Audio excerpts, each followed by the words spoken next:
Welcome to the XY Advisor podcast. To join a global community of financial advisors sharing and learning with one another to drive the positive evolution of financial advice, head to xyadvisor.com.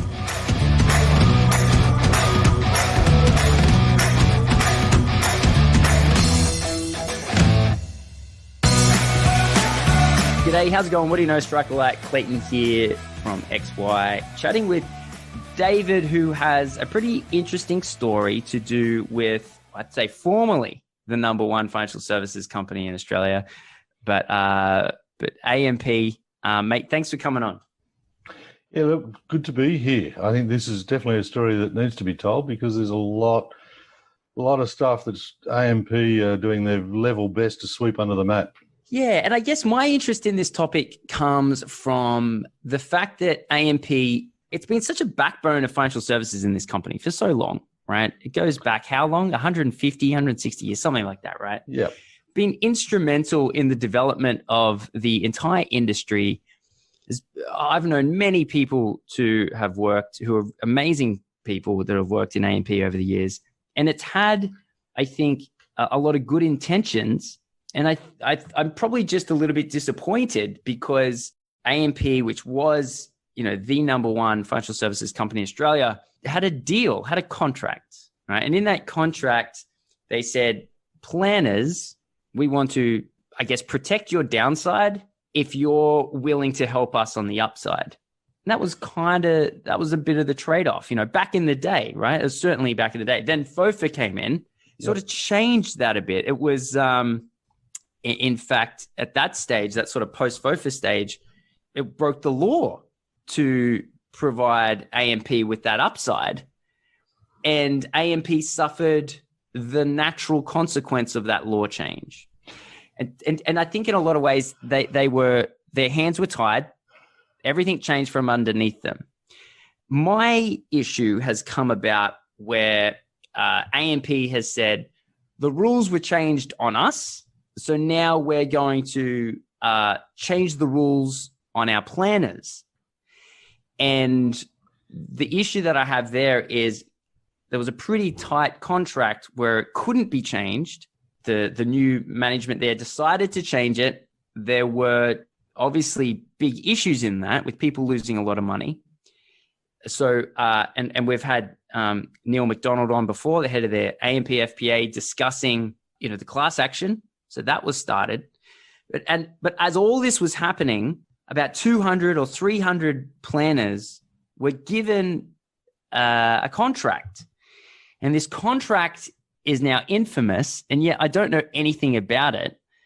And so I wanted to chat to you because you know about it and you can talk about it. So thank you for coming on. Yeah, look, as I said, it's a story I think that is in desperate need of telling. And the reason nobody knows about it is because AMP is doing such a really good job of stopping the truth from leaking out. Just to address a couple of things that you said there, the Bolar contract was never about being commercial. And yeah, it was about, in my mind, not so much of AMP doing the right thing or being nice about it. It was purely business in that at 4 times, nobody in their right mind would even think about selling their business outside the AMP network. It was just way over the odds in any language. Yes.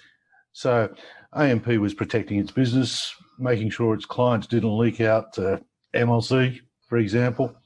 So yeah, it was never commercial, other than it held together AMP's client base. And yes, on that basis that it was pretty much cut in stone at 4 times, you, as a business owner, took out certain risks knowing that at least that risk was underwritten.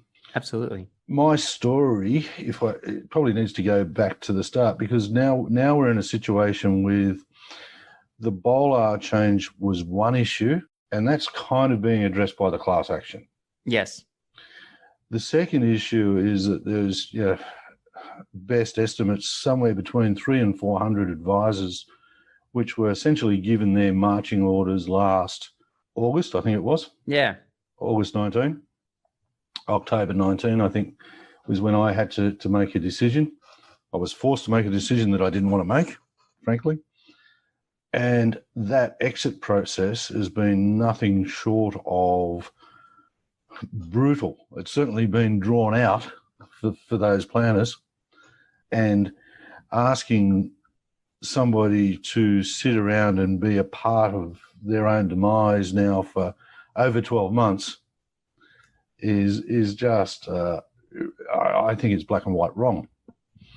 So there's kind of two issues there. There's the bowler issue, which is being taken care of by the class action, and then there's the treatment of the exiting planners.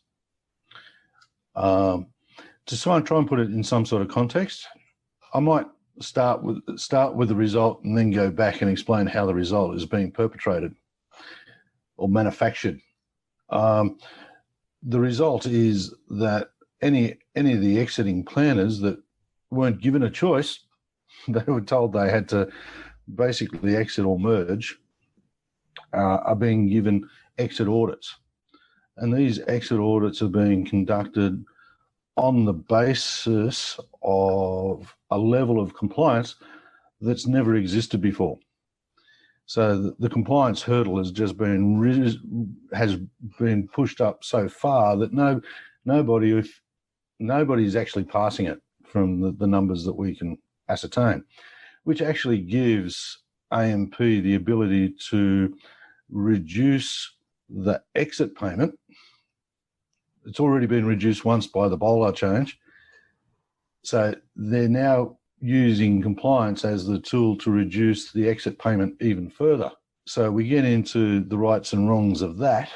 And then if you add to that a lot of these practices that AMP have said we don't want to deal with you anymore, are also in debt to AMP for books of clients that the practices have bought from AMP at 4 times.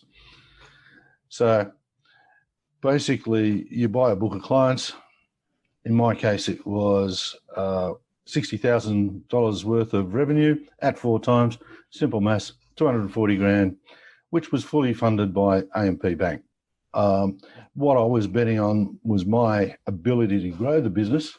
I wasn't betting that AMP would change the rules and raise the compliance standards to such an extent that I would hand them the ability to devalue the business they've just sold me to zero. I should add that the book of clients that I bought from AMP in 2015 was 98% grandfathered commissions. Should I have seen the writing on the wall when I did that? Maybe. But AMP also stood there and said, we'll give you 4 times your revenues. At that time, my ongoing fee revenue would have more than covered the debt anyway at 4 times. Yes. So I'm thinking, I'm balanced, not a bad business risk. Yes. So there's a whole background story to that which we can get into, but that was the result. So the result in my case was in March this year. In February it was actually, they put me through an exit audit. They audited 15 OFA files, ongoing fee arrangement clients, and failed every single one. I maintain that I haven't done anything wrong, haven't received a client complaint in the 10 plus years that I've been with AMP or prior to that, bearing in mind that I've been an advisor since 96, and I've always operated on as a fee for service client advisor. Right of appeal not given in any meaningful sense. So that gave AMP the ability to turn off the fees to those clients. Going back in history in the last 12, 18 months, 2 years since the Royal Commission, my practice was struggling. You turn off the fees to half of my ongoing fee clients, and pretty much I'm insolvent.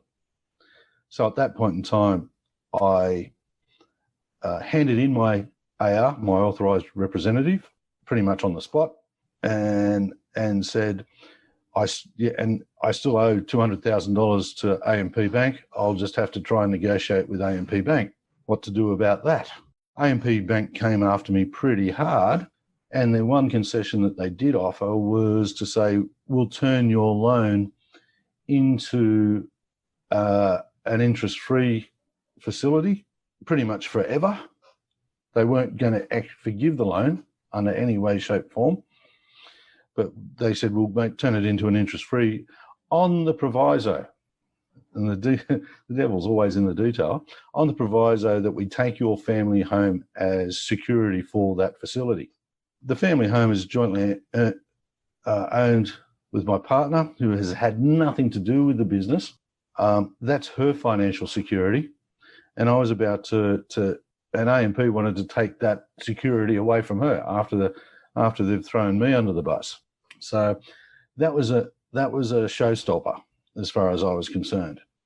The devil in the detail again was in the fine print of that contract was that anybody at AMP and at their absolute discretion could put the loan into default and make the loan instantly due and payable, at which point in time they could call in the security, being the family home, which is why I said, I was not prepared to do that to my partner.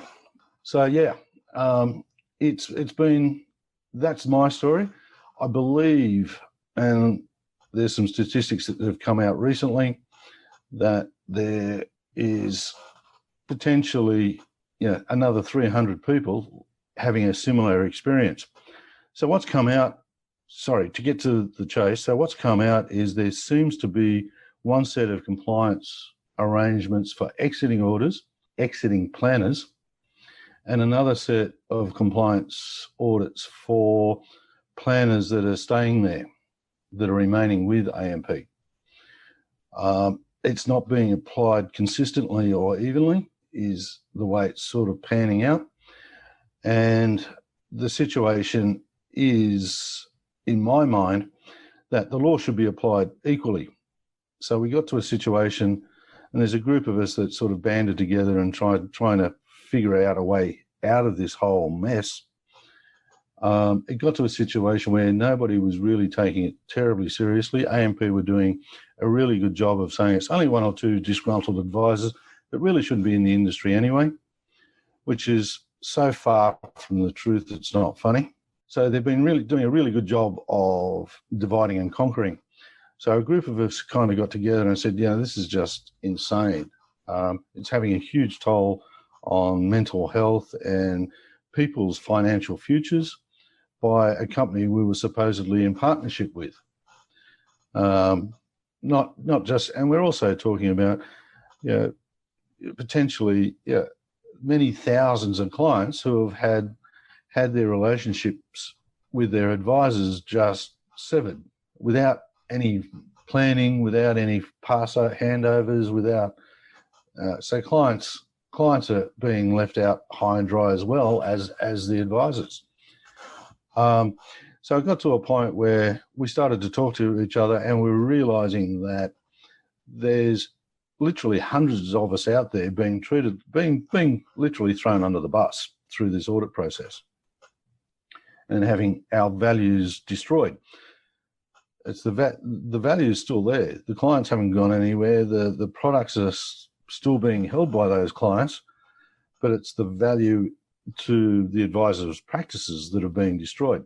So it's leaving literally hundreds of advisors in a really precarious, horrible financial situation. Many of us, I've been with AMP for 10 years.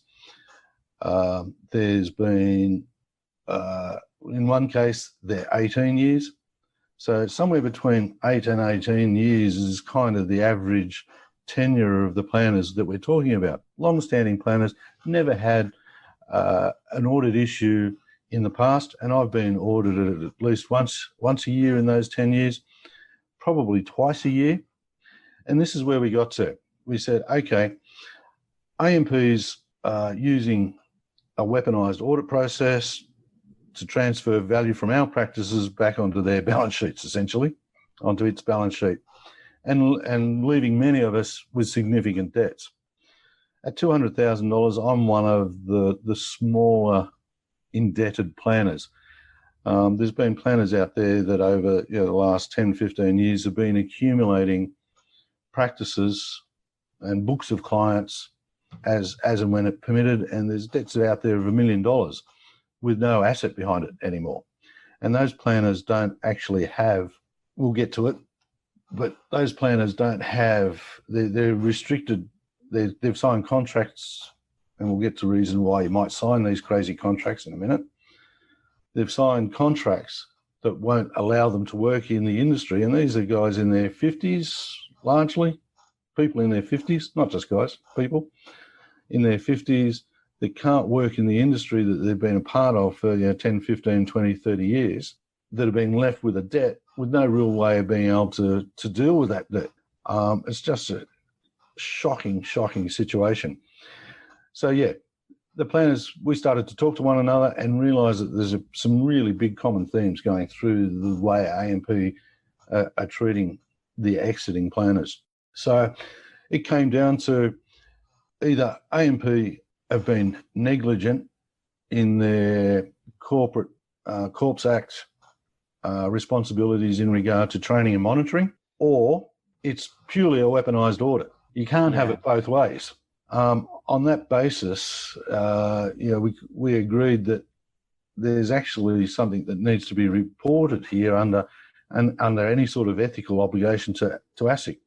And it might be just a way of getting the truth out there, because we've all been to remediation, or not remediation, mediation through the Small Business Ombudsman. And I can't really talk about that because I have signed confidentiality in relation to that, but I will say that it wasn't done in good faith. Mediation only works when two parties meet in good faith, and there was certainly no good faith as far as I was concerned with that whole process. And I actually came away from that mediation process quite pissed off that I'd given Ferrari the tool to stand in front of Parliament and say, we've mediated with any planner who wanted it. Nothing to see here. Couldn't be further from the truth. Mm-hmm. So that's what I mean. They're doing a good job of sweeping it under the mat and putting the spin on it to keep a lid on the whole situation. Sorry, I've been rabbiting on a bit there. So that's kind of where we're at the moment. 2 weeks ago, and actually 2 weeks prior to 2 weeks ago, so a month ago, there was a letter that went to the chairperson at AMP and said, look, these are our concerns. What are you going to do to address them? And the message we got back loud and clear was nothing, knock yourselves out. So that's when the complaint was formally made to ASIC. So we did give AMP the opportunity to correct and make right the situation, but AMP are standing firm. And what we're talking about, we're talking about serious numbers here. In my case, prior to the Bollard change and admittedly the grandfather change, and the grandfather commissions admittedly made up about 20% of my revenues. So if you discount that 20% to zero, my business was worth at 4 times, let's call it $400,000, just to keep the maths really simple. Yes. You knock that down to 2.5 times, and then you send in the auditors to devalue it to zero, and I'm left with a business that's now worth zero, and I still owe AMP Bank $200,000. Yeah, and I'm a small fish. Yeah, look, that story is tough. One that I've been using as a vicarious story, but it does relate, is when Uber came to Australia, the price of a taxi number plate was slashed because all of a sudden any car could be a taxi, right? And so what's really the story behind even the price of a taxi plate is really interesting in that wasn't government mandated. The Taxi Association got together at some point, not that long ago, at some point said, hey, we need a retirement fund here what we're going to do is we're just going to call a taxi plate $400,000. And so out of nowhere, an asset value was created and agreed upon in that one person could sell it to the next, could sell it to the next, could sell it to the next. Now, as Uber came in, it eradicated the value. The government stepped in. Mind you, this $400,000 taxi plate was, as I said, wasn't government mandated. It was simply a contract between, or a level of understanding between taxi drivers. And yet the government still stepped in because this business model eradicated their value and said, what we're going to do is we're going to create a fund, a pool of money. How we're going to collect that pool of money is every single share ride is going to get taxed $1. So wherever you go, every ride is $1. And that $1 from every single user, every single ride will go into a pool, and that pool of money will actually pay for the devastating reduction in asset value. Now, what I find interesting about AMP planners and their contracts with AMP is that unlike the taxi drivers, there was a contract in place, a pretty robust contract. And yet, still, AMP has made moves which has put some advisors in a worse position. And they've done their best to find clauses in the contract which allow them to do so. Now, do I understand why they would do that from a business strategy point? Oh, yeah. Absolutely. Absolutely, I do. I fully understand that. But because I understand their motivation, does it allow them to sidestep certainly the broad understanding of the contract that they entered into with AMP financial planners? Obviously, I don't think so. And yes, there's this class action going on.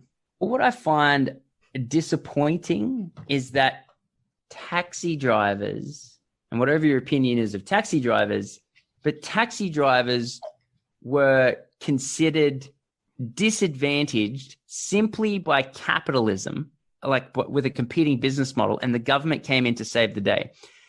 AMP planners were, I would say, in some cases, devastated with the outcome that was applied to them, and that they actually had a contract in place, a lot more security than a basic understanding between taxi drivers. But the government hasn't done anything for these planners. Now, I'm not like this person that comes out and says the government needs to solve all problems. However, I just think there's a strong analogy there with the taxi drivers, and there's more of a case that these planners should get looked after, but they haven't. And I have mates, like I got a couple of really good mates that are been roped up into this position. And so I certainly feel for them. When it came to that contract, that was the infamous contract that was put in front of everyone, none of my mates have been able to speak about it, so I know nothing about it. Can you walk us through some of the options? Because there were options in this contract, right? Yeah. I was given 4 options as a result of the Bollard changes. And AMP said, look, for whatever reason, but the rumor is that they only want to deal with larger practices. And it makes some sense, economies of scale, all that, from a business point of view. No harm, no foul. Yep. Yeah, my business model has been one for the last 10 years that AMP, for all intents and purposes, looked like they were wanting to encourage. But something's changed, new managing director and new ideas, and it happens all the time in corporate world. But at no point in time was I given the option to take my debt, take my clients, and take my business. It was the 4 options that were presented to me was a fast and accelerated bowler exit, allegedly to take place within inside 6 months. I could merge with another practice to increase those economies of scale. I could pay out the debt and take my clients, but I had to pay out my debt with AMP Bank first. And what was the 4th option? Standard bowler. So 2.5 year plus exit process. Right. Interesting. So I had those 4 options. But the fact that they even gave you a 2.5 times bowler is just such a, I mean, that is a, you'd say almost a 40% reduction in the asset value that they had loaned against. And that's the other part that I find weird about all of this, is that on the asset column, they're able to write down the value, but on the liability column, they didn't write it down as well. They didn't equal that reduction. To me, I think they could have saved a lot of heartache just by, if you're going to force this change upon the market, then you need to also take the liability, reduce the liability as well. I mean, it only just makes sense. If you're making the rules, why would you do that? Bear in mind, my asset is their liability. Right. My liability is their asset. Yes. So if you write down the liability from their point of view, my value, yeah, you've actually, it's a great business model if you can get away with it. Oh, if you can get away with it. But if there's 3, let's talk, like, let's do some quick numbers. Say 300 advisors. Let's say average debt is probably close to, I don't know, it's probably going to be $500,000. What's that? So if we go $500,000 times 300, we're talking, 150 mil. Look, that's a decent chunk of change. However, I mean, their asset value as a company has gone down much more than $150 million during this whole journey. And so potentially there's an element of saying, well, and not everyone would have just gone full bowler as well. Some people would have taken the choice to buy back the reduced value from the bank. So you're probably looking at, you'd probably say 50-50 of those people would go along with the full buyback. You're talking a $75 million reduction compared to the billions of dollars that they've lost in capital value to the company. Well, we were also talking about AMP Bank's balance sheet now and their statutory obligations. You start to wipe off 150 million of AMP Bank's assets. Well, AMP should have provided that cash then. You'd think. I do think, and I don't think it's unreasonable, to be honest. I think that it's a perfectly logical thing. If you're going to come in and enforce these actions, then I mean, I want to be careful with my words here, but basically, if you offer someone to buy an asset and then you're going to be the funder of that asset, and then you turn the asset to zero, but insist on the liability, you're going to create an absolute storm. Fact. But AMP's arrogance, I think, knows no equal. And what's come out through all of this is licensees, and look, AMP is not the only one to be doing it from what I'm hearing either. Licensees make the rules. That's the way the law has been structured. The licensees make the rules up as they go, and this is proving it. They can make the rules up to suit themselves. Under law, ARs only ever act as agent for a licensee. So you can put whatever you like, sign whatever contracts you can like, but AMP has changed the rules as it sees fit in order to protect the license, in inverted commas, and to keep, so that's what they're doing. They're just changing the rules to suit themselves, and they're doing it in such a way by forcing people to, the way they're doing it is to say, unless you sign this contract and keep confidentiality, we'll take away whatever crumbs are currently on the table, which is what they did with me, essentially. They said, we'll give you an interest-free loan. There's the crumb. If you don't play our game, that's gone as well. So their backing plan is up against the wall. And look, when they audited my 15 files, they didn't audit all of my 15 files. Interestingly enough, they only audited enough to send me to the wall. With those 15 files, they then had, because ASIC is watching, because it was an audit fail, they had to remediate those files. And some of my clients received checks essentially for lack of provision of ongoing plan of services. How did that conversation go with your client? Clients go, what the hell? What? It was a WTF. I've got a check here. Did they take you out for dinner at least? Jesus Christ. One client was so incensed because the letter that accompanied it was pretty defaming. Yeah. One of my long-term clients was so incensed, they wrote a please explain letter to AMP, which is still unanswered. Yeah. And look, fortunately, I've been able to pick up the threads of my business, and look, at this point in time, I'm only missing 2 of my preferred clients, sort of 6 months down the track. Yeah. Which is unlike, because I resigned my AR, I was only subject to a 6-month restraint of trade rather than a 3-year restraint of trade. If AMP had paid me $1, I would have been handcuffed by a 3-year restraint of trade.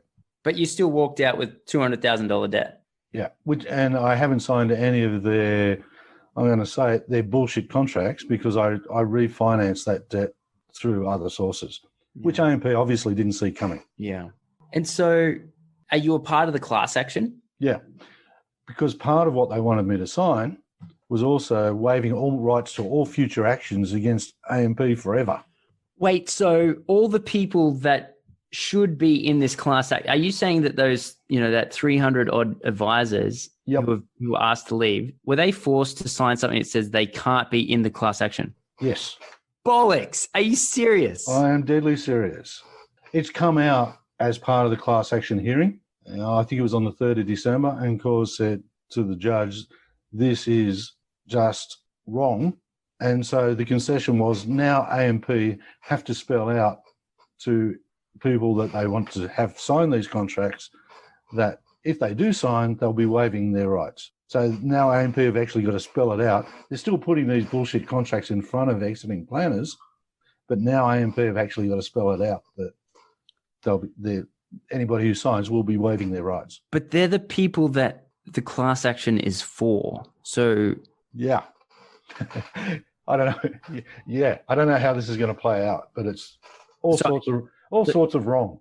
So the class action, the beneficiaries of the class action happen to be the people that are staying in AMP because they're not signing anything. Wow. So the people that are in slightly different circumstances to yourself, who strangely enough, you being in a worse position has miraculously turned around to be slightly better position, because at least you can join the class action. But that's insanely disappointing to hear that the people that need this class action the most, that the main reason that this class action exists, can't accept the people who need it the most. We've also got a situation now where you've got the advisors that are still in AMP shitting themselves, because if they side with the advisors that are on the way out or have already exited, they risk putting a target on their back and being treated the same way we've been treated. So you've got... Well, who's in this class action then? Yeah, it's getting pretty crazy. There's going to be one guy, Neil McDonald. He gets hundreds of millions of dollars. Neil, lunch is on you. Jesus. That's very scary. I think that's almost the right word for it. Yeah. It is a pretty scary picture that you just painted there. Yeah. I said this is a brutal and systematic destruction of value by one of Australia's largest financial services companies. Yeah. And it's just wrong. Yeah. So what do you reckon? Let's say the class action exists, or let's say it's successful or it's not successful or whatever. If there's if there's hundreds of advisors out there that are finding that they're not a part of this class action, I think there's still a level of help from the government. Now, I'm always sparsely, I don't very often like to recommend that as a solution, but I just think in this case, we look like we were going to get a parliamentary inquiry going. And the beautiful thing about parliamentary inquiry, Parliament, is that confidentiality flies out the window. There's parliamentary privilege. Well, also it supersedes any contract law as well. Yeah. So, it was the perfect place for the truth to actually be addressed in its entirety. And what's happening there? Well, the Labor senators, God love them, are all for it. Right. Liberal senators are stymieing it. Why? Who? Do you know Yeah. what are their names? Yeah. I can look them up. Yeah. But that's essentially what's going on. And then you've got to start to ask questions about, who's manipulating the political landscape. Well, in your opinion, who would that be? I got no idea. I want to be careful. Okay. No, fair enough. It's sensitive in nature. That's okay. I don't want to start. I respect that. But it's a question that I think is appropriate to ask. You got one side of government going, there's a real sense that we need to be seen to be doing something here. And then on the other side of government, nothing to see here, folks. Right. Yeah. I think it comes down. I mean, going back to the taxi drivers, if the government's going to do something for the taxi drivers, they should well be doing something for these AMP planners. Mate, thank you so much for coming on. Obviously, that's a conversation that I've been hoping to have for 18 months. And that's kind of, because there was a lot of confidentiality there. And so it's been great to get to the bottom of, those options that were there and the details around getting involved in class action or not. I'll ask you a sort of a question. Are you hopeful that there will be a positive outcome for advisors, or have you accepted that it is what it is, and you guys just didn't end up on the... Look, for my own part, I've got a light at the end of the tunnel. I'm now moving on with my business and my life. I'm $200,000 in debt, over and above the value that I've lost building up over the last 10 years being associated with AMP. I've been able to retrieve some of that value because I have seriously loyal clients. But for the guys that have had no option but to take the crumbs that AMP's left on the table and sign away all their rights in the process, that are still in debt, that still can't work for 3 years, they're the guys that I and ladies that I really, really feel for, because there's a distinct lack of hope for that group of people. Yeah, which is just a horrible place to be. Yeah, my retirement plans got thrown out the window. I thought I'd just continue on building my business up until I was 65. Here you go, AMP.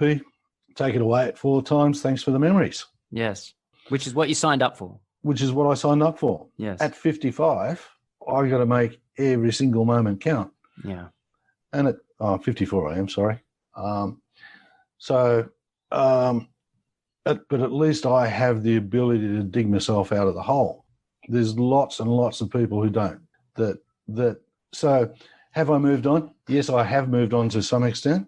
I'm still dirty that AMP, and I think in any sort of, and I've said this before, in any sort of moral or ethical sense, this is an out-and-out crime.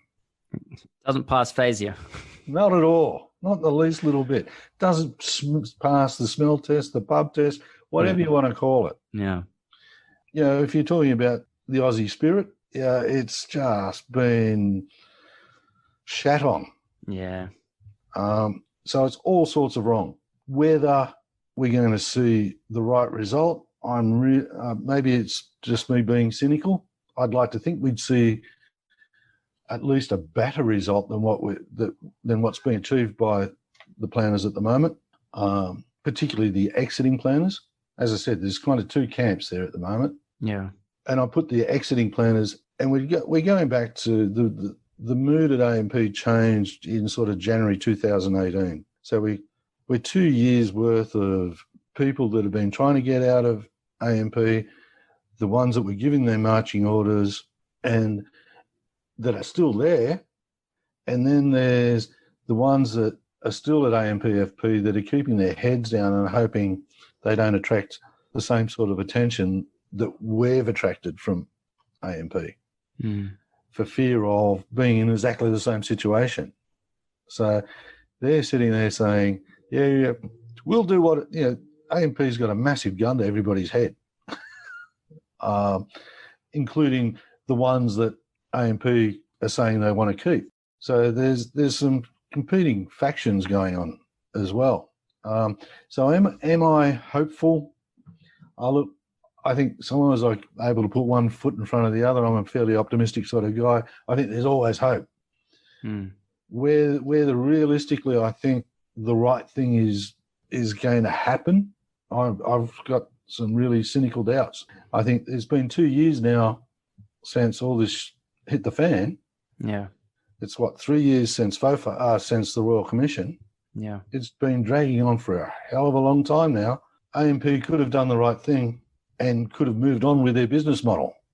They've chosen to throw people who can't defend themselves under the bus and sweep it all under the mat in the process. It's just wrong. Black and white wrong. Yeah. And they seem to be getting away with it. Yeah. So, mate, thank you again, David, for coming on, sharing all that. It's been illuminating, to say the very least. And I think with AMP being such an important part of the financial services landscape in this country, I think we probably would have liked a better outcome.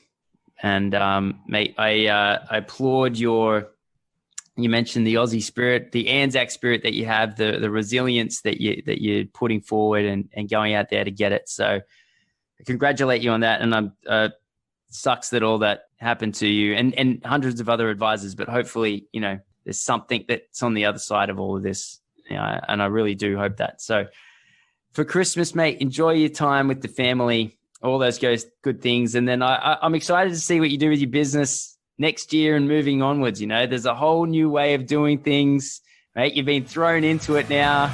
So all the best to you. Yeah, thanks, Clayton. Good on you. All right. Cheers, mate. Cheers.